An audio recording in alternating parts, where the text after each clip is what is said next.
So, without the Bible, without Christianity, if you just take that away, I make a statement like society is based off of Christian values. And most of the time it just goes over people's head. They have no idea. And I'm specifically talking to the atheist that thinks morality is just something that like it's innate, that everyone has, which is like kind of bonkers. You know what I mean? And so like when you're talking to them, or anyone for that matter, like you can just go through simply like,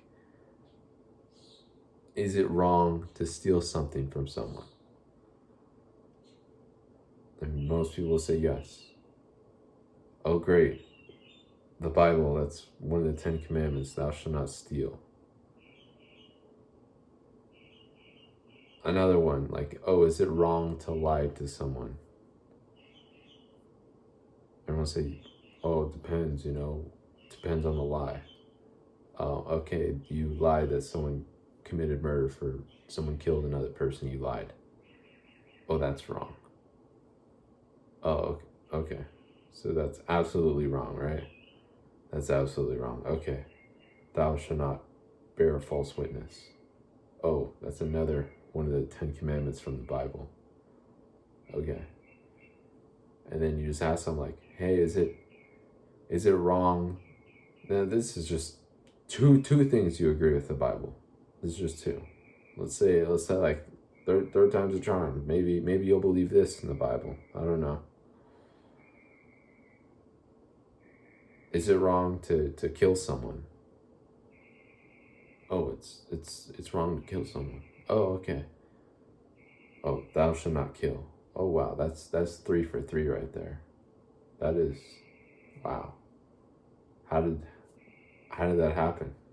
How did the Bible get that correct? How did that even happen? You know what I mean? And you can even take it as far as like to what Jesus said. Like specifically about adultery.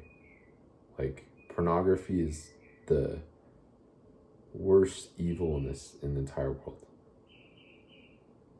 Because everyone has access to it. And lust is like the most prevalent sin in the whole world. And so like, let's just read what Jesus said and just, I wonder if it's true or not, you know what I mean? Like, the Gospel of Matthew, it's only 28 pages. And it gives you really great idea of who Jesus was, what he said.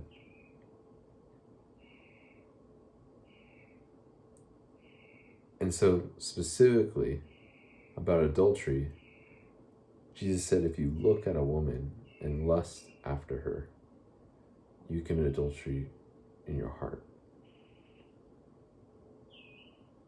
Now, when Jesus is saying this, at that time, if you were married and your wife slept with another man,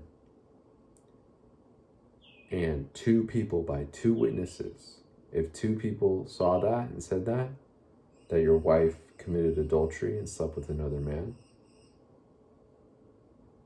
she would be killed, stoned to death. By 2 people, by 2 witnesses. And so the law, that's the Mosaic law. The law that, Jesus was under.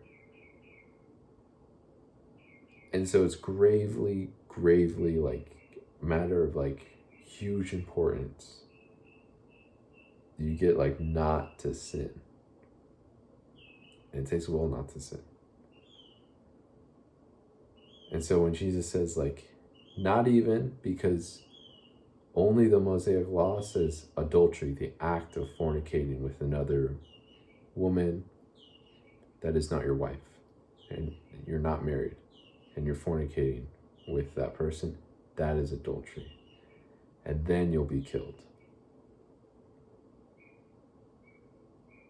What Jesus says, he makes it more strict. He says, even just looking at a woman and lusting after her, you commit adultery. And so, and he goes as far as say, like, chop your arm off, gouge your eye out, like, very specific things he says, because it's a horrible sin, and it's just horrible for the world and horrible for yourself. Whether you're Christian or not, everyone can recognize that pornography is not good. Whether you consumed it, after, you don't feel good. You know what I mean? And this is what sin is. You don't feel good.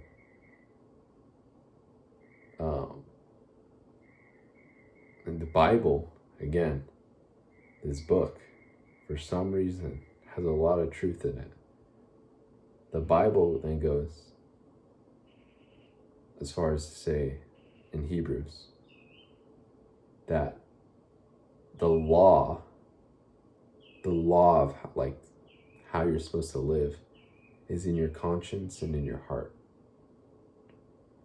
And so every person knows right from wrong. Everyone knows when you sin and when you do something wrong. Everyone knows.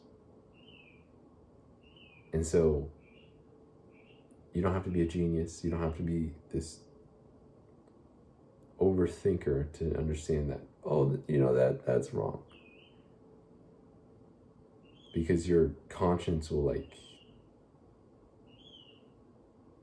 bear witness and say it's wrong. And you'll feel guilty. You'll feel horrible, and that's what sin is. And so it's like God saying to you, don't do wrong. Don't sin. Very simply, don't do that. Run away from that. You know what I mean? Flee from sexual immorality. Very simply. Flee from doing wrong in your life. Only do good. Love people and treat people right. That's essentially the gospel. As well with preaching about Jesus. Make sure people know about who Jesus is and following what he said. But it's like God's just saying, don't do wrong. Do good. You know what I mean? Now, people, specifically atheists, they take away that. Oh, I don't believe. Wonderful. That's great. Is there right and wrong in this world? Is there right and wrong? Is there absolute right and absolute wrong? Are there things that people do that are wrong? Like killing people? Yes. And are there things that are absolutely good to do? Like being kind to people? Yes. Okay. So it's like you get them on the road to morality, having morals, having rules that you live by. And that's a good thing. Doing right, not doing good. Not doing bad. Just doing right. Just doing good. And so that's a good pathway, good segue into following what Jesus said, which are the best morals, the best rules you can live by. Specifically the Sermon on the Mount, Matthew 5, Matthew 6. The best. As well as all Jesus' teaching, but the best things to live by. Like these rules, and they garner respect. Like everyone knows innately that yes, loving people, not doing wrong, not sinning, not fornicating, not having multiple wives, not sleeping with anyone else before marriage, waiting until marriage. These are honorable things that people do. like waiting until marriage. That is an honorable thing that people do. Everyone knows that innately. Wow, that person is holy. Wow, that person is not doing wrong. That person is really focusing on God and being holy and striving to be holy in this world and following after Jesus and what he taught. Everyone knows that. It's like innate. Everyone knows it's a good thing to follow what Jesus said to do.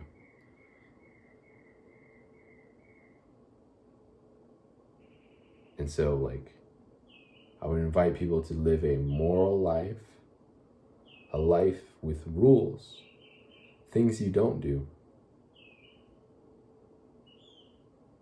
These are the rules that I live by, and I don't break them. Not for no one. And then you live a moral life, and you be Catholic, of course, because that's the church that Jesus established.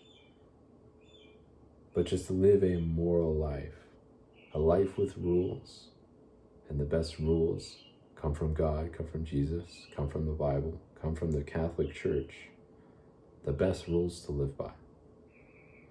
Because there is no teaching of Jesus that is wrong. There is no Catholic teaching, Catholic rule to follow that is wrong. Not a single one.